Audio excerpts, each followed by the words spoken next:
Assalamualaikum warahmatullahi wabarakatuh. Waalaikumsalam warahmatullahi wabarakatuh. Bolehkah kita i'tikaf di masjid atau musola 3 hari? Dan apa arti i'tikaf itu, Pak Ustaz? I'tikaf itu artinya al-muksu fi makanin, menetap di suatu tempat, khairan kana au syarran. Apakah tempat itu baik atau tak baik? Menurut bahasa, i'tikaf itu artinya menetap di suatu tempat, apakah tempat itu baik ataupun tak baik. Kalau ada suami ibu yang menetap di suatu tempat main gaple sehari, itu i'tikaf juga namanya. Bang, abang sedang di mana? I'tikaf. Tapi bukan i'tikaf menurut fikih, i'tikaf menurut bahasa. Sedangkan i'tikaf menurut fikih adalah al-muksu fil masjid, berdiam diri di masjid. Masjid terbagi 2. Ada masjid yang ada sholat Jumatnya, namanya masjid jami'. Ada masjid yang tak ada sholat Jumatnya, namanya musola, surau dan langgar. Ini masjid apa namanya? Masjid Jami' Nurul Huda. Apa arti jami' itu? Mana tahu anak ibu nanti nanya, ma, apa nama masjid Jami' itu, ma? Masjid Jami' itu artinya apa? Entah, sejak emak kecil kau belum lahir udah Jami' namanya. Jami' diambil dari kata Jum'ah. Jami' artinya di masjid itu ada sholat Jumatnya. Makanya ada masjid-masjid banyak di Mesir, di Makkah, di Madinah. Ada masjid, tapi tak ada sholat Jumatnya. Itu namanya masjid saja. Ada sholat Jumatnya, masjid Jami'. Tak ada sholat Jumatnya, masjid saja. Sampai ke Indonesia jadi 7. Masjid Raya, Masjid Agung, Masjid Besar, Masjid Islamic Center, surau, langgar, musola. Orang Jawa dilanggar tak mati. Syarat i'tikaf mesti di dalam masjid, baik masjid jami' maupun masjid biasa. Jadi kalau ada orang i'tikaf di musola, sah apa tak sah? Kalau ada orang i'tikaf di langgar, sah apa tak sah? Sah.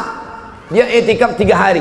Berapa batas minimal i'tikaf menurut mazhab apa, Beb? Menurut mazhab Maliki, syarat i'tikaf menyatukan siang dan malam. Jadi kalau dia masuknya sekarang jam 6, baru disebut i'tikaf kalau dia keluar jam 6 besok pagi. 24 hours baru disebut i'tikaf, mazhab Maliki. Kalau mazhab Syafi'i, lebih lama dari ruku sudah dianggap i'tikaf. Mana yang lebih ringan tentang masalah i'tikaf? Mazhab Maliki atau Syafi'i? Syafi'i ringan, lebih lama dari ruku. Subhana rabbiyal azim wa bihamdi, subhana rabbiyal azim wa bihamdi, subhana rabbiyal azim wa bihamdi, subhana rabbiyal azim wa bihamdi. Sudah i'tikaf. Makanya tadi masuk ke masjid niatnya i'tikaf. Waktu masuk ke dalam masjid, Allahumma ftah li abwaaba rahmatik, nawaitul i'tikaf fi hadzal masjid Nurul Huda lillahi ta'ala. Maka selama kita di masjid ini bernilai i'tikaf. Dia 3 hari 3 malam i'tikaf. Sudah masuk i'tikaf atau belum? Masuk i'tikaf karena lebih dari lama ruku. Sedapa hukumnya jika 10 Ramadan terakhir kita mabit di masjid, salat malam, doa hingga menangis, apa hukumnya? Apakah untuk perempuan salat syuruk harus di masjid? Taib, hukum beribadah di masjid 10 hari terakhir i'tikaf ya maksudnya. Bahkan ada bab khusus. I'tikaf itu disunahkan. Sunnah muakkadah. Apa hukum itu berlaku? Kita belum selesai. Ya? Bagi siapa hukum itu berlaku dan bagaimana cara menjalaninya? Baik. Pertama, hukum ini berlaku bagi setiap muslim dan setiap juga muslimah yang memiliki keluangan dalam menunaikannya sesuai dengan ketentuan syaratnya. Ya. Pertama, laki-laki nggak ada persoalan, Ya, dia bisa i'tikaf di masjid, umumnya tidak ada masalah. Ya. Tapi untuk perempuan setidaknya ada 3 syarat yang melekat. Ini disepakati oleh ahli fikih. Ya. 3 syarat yang melekat. 1, terbebas dari fitnah. Ya. Jadi jangan sampai misalnya suaminya di rumah, istrinya ke masjid. I'tikaf di masjid itu nggak boleh. Nggak boleh ya. Harus ada mahram yang sekiranya ada atau teman-teman yang sekiranya bisa memberikan rasa aman. Termasuk pakaian. Ya, pakaian. Oh, semangat i'tikaf tiba-tiba bawa pakaian yang maaf ya, menampilkan aurat yang tidak pantas dilihat, itu pun tidak baik. Yang kedua, aman dari segi tempat. Ya, ada tempat khusus untuk perempuan. Ini nggak boleh bercampur. Ya, nggak tepat kalau misalnya i'tikaf tapi perempuan laki-laki bercampur, bahkan sekatnya cuma kecil. Ya, Anda kan tinggal di situ. Bagaimana ketika orang sholat lihat Anda juga, gitu kan? Kemudian orang lewat lihat Anda istirahat macam-macam, itu nggak boleh. Ada sekat khusus tertentu yang tidak nampak, ya. Dan nampak untuk yang lainnya, tidak terlihat aurat dan sebagainya. Yang ketiga, adalah tidak adanya kewajiban di rumah yang berlaku khusus untuk perempuan. Ya, sudah aman dari situ. Ya. Ada anak yang masih disusui, masih dirawat, perlu perhatian, itu Anda nggak usah itikaf, di rumah saja. Ya. Dan Masya Allah berita baiknya, kalau mau dicatat silakan di Al-Bukhari nomor hadis 2996. Ya. Saya bacakan aja hadisnya. Idza maridal 'abdu aw safar kutiba lahu mithla ma kana 'alaihi muqiman sahihan.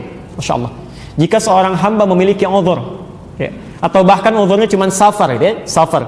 Saya mau safar nih ke Bandung, ya, nanti misal istirahat di kilometer 57, macetnya luar biasa. Ya. Biasanya salat sunnah karena situasi harus cepat, ya maka jamak qasar. Ya, jamak satukan zuhur dengan asar, misal qasar kurangi rakaatnya dari 4 jadi 2. Ya, tunaikan 2. Anda nggak sempat salat sunnah. Itu kata Nabi, walaupun Anda tidak menunaikannya karena terbiasa, itu pahalanya diberikan kepada Anda, tetap dituliskan. Ya, tetap dituliskan. Ya. Maka bagaimana dengan seorang perempuan, misal yang dalam keadaan sucinya selalu beramal, baca Quran, ya, salat sunnah macam-macam, itu dalam keadaan haidnya, itu pahalanya dituliskan semuanya, walaupun ibu tidak mengerjakannya. Demi Allah saya katakan, rugi seorang perempuan kalau dia tidak beramal di masa sucinya, itu saat haidnya cuma pahala fardunya aja, itu rugi besar. Ya. Nah, kaitan dengan i'tikaf, Nabi menyampaikan di hadis Muslim, Anda temukan kisahnya seorang perempuan Ansar datang kepada Nabi sallallahu alaihi wasallam, ya, menyampaikan, "Ya Rasulullah, enak jadi laki-laki," katanya. "Ma," kata Rasul, "kenapa?" "Bima, enak sekali, ya, mau haji nggak usah ada mahram, mau jihad bisa kapan saja, mau ke masjid juga bisa nyaman. Ya, kami bagaimana?" Kata Nabi, komentar pertama, ini pertanyaan terbaik. Jadi ada sahabat, kata Nabi, tidak ada pertanyaan sebaik yang ini. Kata Rasulullah, sampaikan pada kawan-kawanmu. Padahal Nabi tidak diberitahu kalau dia ini utusan. Di ngobrol dengan teman-temannya, kita berdiskusi begini, sampaikan pada Nabi, ini persoalan kita begini. Kata Nabi, sampaikan pada teman-temanmu apa yang dilakukan oleh pria-pria di luar rumah. Sepanjang engkau rida memberikan kebaikan untuknya, maka engkau mendapat pahala yang sama dengan yang mereka kerjakan. Maka kenapa ibu tidak siapkan untuk suami anak yang laki-laki? Nah, i'tikaf dengan ayah, ya, mama siapkan ininya, ini kelengkapan, ini segala yang mama doakan dari sini. Itu Anda mendapatkan pahala yang sama sekalipun tidak menyertainya, kalau Anda punya uzur. Nanti saya kisahkan di akhir kalau masih ada waktu, bagaimana seorang perempuan dan suami bisa kompak punya program menghafal Quran padahal di dua tempat yang berbeda. Nanti Anda lihat bagaimana Allah memberikan kemuliaannya. Ya. Jadi itu yang pertama. Nah, kalau sudah ada di masjid, bagaimana acaranya? I'tikaf itu kan dari kata akaf. Akaf artinya fokus. Fokus pada sesuatu.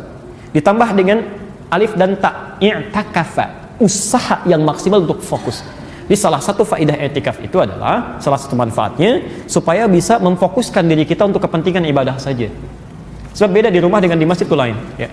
Antum di rumah lihat kasur ingin tidur, lihat TV ingin nonton. Apalagi sekarang banyak sekali untuk laki-laki itu. Saya lewat spanduk aja udah ada nonton bareng Piala Eropa, ada Copa Amerika, ada macam-macam. Ada bioskop ini pindah ke TV. Anda bayangkan semua muncul di Ramadan tuh kadang-kadang.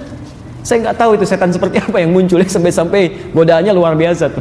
Masya Allah. Tadi saya lewat ke sini aja, itu nggak usah disebutkan lah, ya. Ada spanduk-spanduk yang ya bukan muslim tapi bikin acara-acara puasa gitu, ya. Kan itu luar biasa gitu, ya. Fine. Saya kembalikan, semoga Allah berikan kebaikan pada semuanya. Poinnya adalah Anda ke masjid supaya fokus.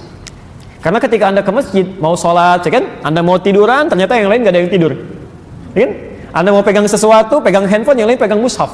Dia terdorong untuk fokus, Nah, karena itu semua yang dilakukan di masjid sejak Anda menutup pintu masjid, mengatakan Allahumma ftah li abwaaba rahmatik, maka semuanya hukum Allah berlaku di situ.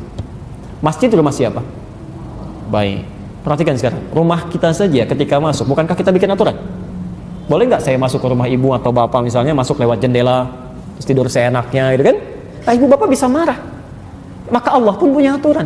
Rumah Allah beda dengan rumah kita. Masuknya kaki kanan, ada doa yang dibacakan, ada harus salat dulu 2 rakaat, ada baru duduk, ada yang boleh, ada yang nggak boleh dilakukan. Maka pertama kali ketika Anda masuk masjid mau i'tikaf, keluarkan aturan-aturan Allah. Ya, apa yang mau dilakukan, apa yang tidak boleh. Termasuk ada ta'lim juga yang nggak boleh dilakukan. Ta'lim yang benar silahkan, yang tidak bagus tidak. Jadi semua yang boleh dilakukan adalah yang memotivasi kita untuk fokus ibadah. Yang tidak fokus jauhkan. Atau yang terlihat seperti fokus tapi mengandung unsur ya. Dipaksa nangis, orang nggak mau nangis dipaksa nangis, ngapain? Ya kalau mau baca Quran baca aja, kalau mau istighfar istighfar. Jangan mengadakan sesuatu untuk cari sensasi, itu nggak benar. Ya, termasuk kegiatan yang tidak bermanfaat, tutur yang tidak bermanfaat, ta'lim yang tidak bermanfaat, ada itu kata Nabi.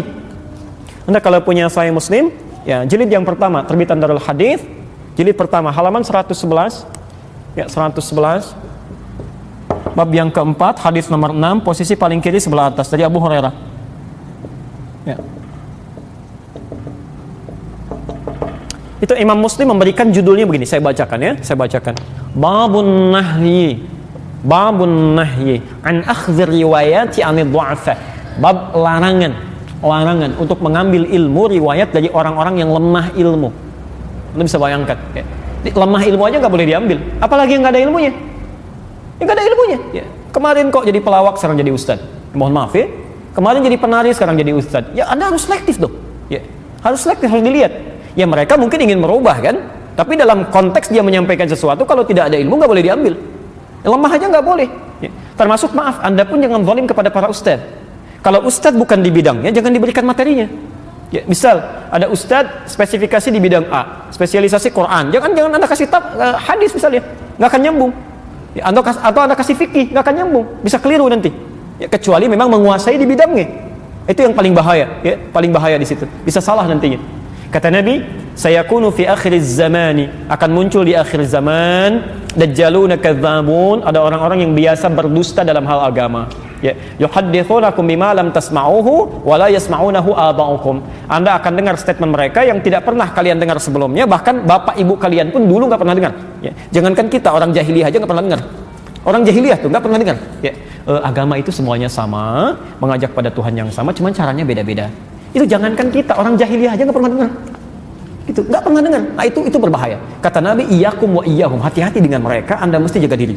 Ya, la yudillunakum, jangan sampai mereka menyesatkan Anda. Ya, jadi ada yang seperti itu yang tidak baik, termasuk yang tidak berfaedah, itu tinggalkan. Ya. Zamannya Ali bin Abi Thalib sampai Imam Al-Ghazali, itu pernah ada seseorang menyampaikan ta'lim di satu masjid. Ya ini bukan canda, bukan apa-apa, menyampaikan kalimat yang tidak ada dasarnya. Jadi kayak Israiliyat ya, tidak jelas sumbernya dari mana. Itu dicek lagi oleh Ali bin Abi Thalib, termasuk Imam Al-Ghazali setelah masa yang sama, ya masa yang berbeda dengan situasi yang sama, itu besoknya nggak ngajar lagi, saking ketatnya bahwa agama itu bukan mainan, ya, bukan mainan. Jadi kalau ada tadi ya, misalnya taruhlah manfaat yang banyak, ya silahkan saja. Ya, i'tikaf di Masjidil Haram setelah tarawih pada bangun lagi, pada sholat lagi, itu boleh dilakukan. Ya, ada hadisnya di hadis Muslim nomor hadis 764, Nabi pernah ditutup dengan witir, diduga fajarnya akan datang. Tapi ternyata kelihatan masih gelap. Beliau sholat lagi. Ketika salam 2 rakaat, Bilal kemudian azan. Dari situ kata ulama, kalau Anda memang masih ada peluang waktu untuk menunaikan ibadah setelah ibadah yang lainnya, kalau masih ingin sholat silahkan. Ya, tidak perlu witir lagi. Jadi selesai tutup, selesai. Ya, itu sah dilakukan. Di Makkah itu kalau 10 malam terakhir kan suka pada bangun deh, suka sholat lagi. I'tikaf artinya diam secara bahasa. Kalau maksud i'tikaf secara istilah adalah diam di dalam masjid dengan niat tertentu.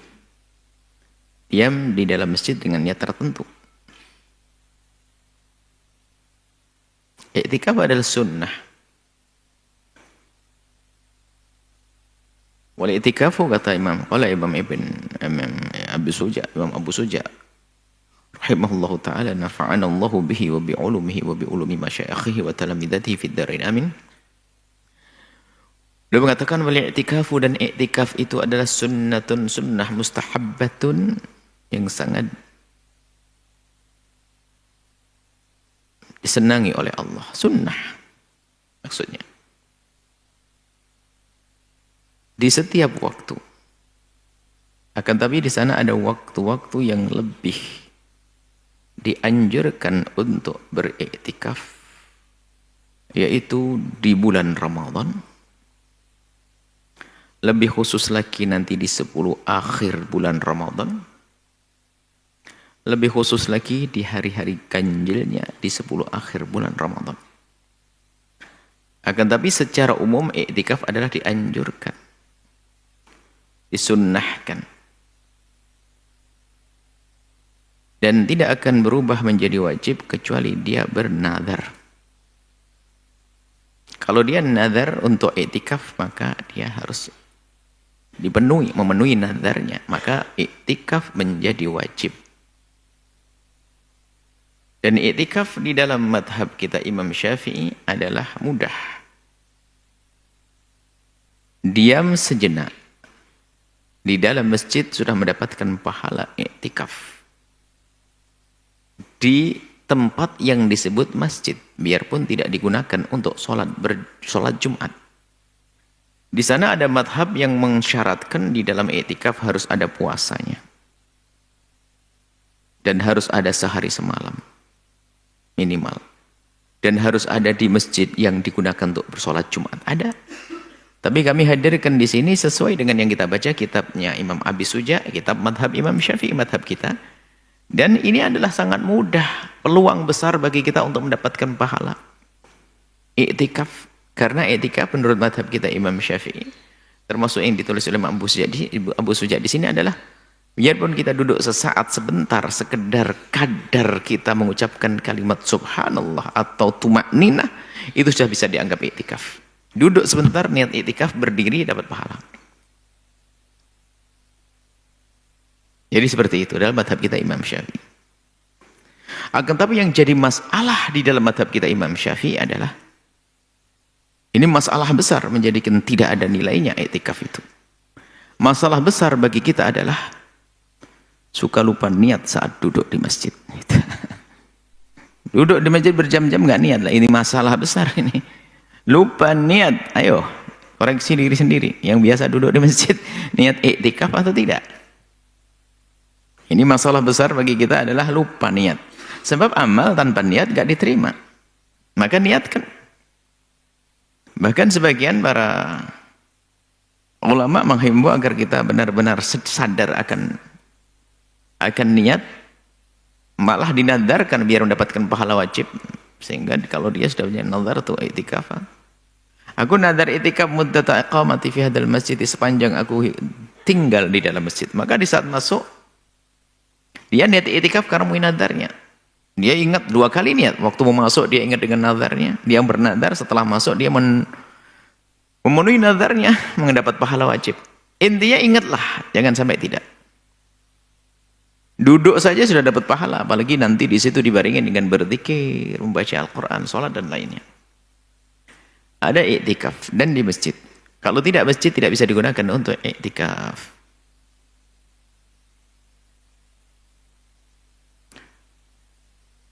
Walahu syartani, syaratnya 2. Pertama, an-niyatun, niat. Innamal a'malu bin niyati. Segala amal perbuatan kita ini baru dianggap kalau ada niatnya. Wa innama likulli imri'in mana wa, sesuai dengan niat itulah ia akan dapat. Niat i'tikaf. Makanya kalau kita ingin masuk masjid itu, yuk kita dapatkan pahala yang berdobel-dobel. Mengambil air wudhu, masuk masjid, kita akan melakukan salat tahiyatul masjid. Salat tahiyatul masjid digabung sekaligus dengan salat wudhu, karena kita habis wudhu. Kemudian kita duduk, niat i'tikaf, Allah, pahala. Ya itu. Pertama adalah niat. Yang kedua harus ada wal-lubthu fil masjid. Harus terbukti dia sempat tinggal diam biarpun sejenak di dalam masjid untuk disebut sebagai orang beriktikaf.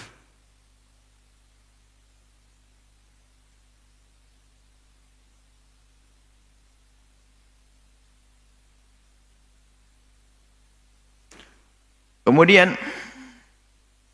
wala yakhruju minal i'tikafi al-mandhuri. Nah, ini ada i'tikaf nazar sesuai dengan nazarnya. Misalnya kalau dia nazarnya adalah tidak pakai batas waktu, ya paling ringannya i'tikaf sudah memenuhi nazarnya. Misalnya aku nazar i'tikaf di masjid ini, sudah dia masuk duduk sejenak keluar sudah dianggap sebagai orang yang memenuhi nazarnya.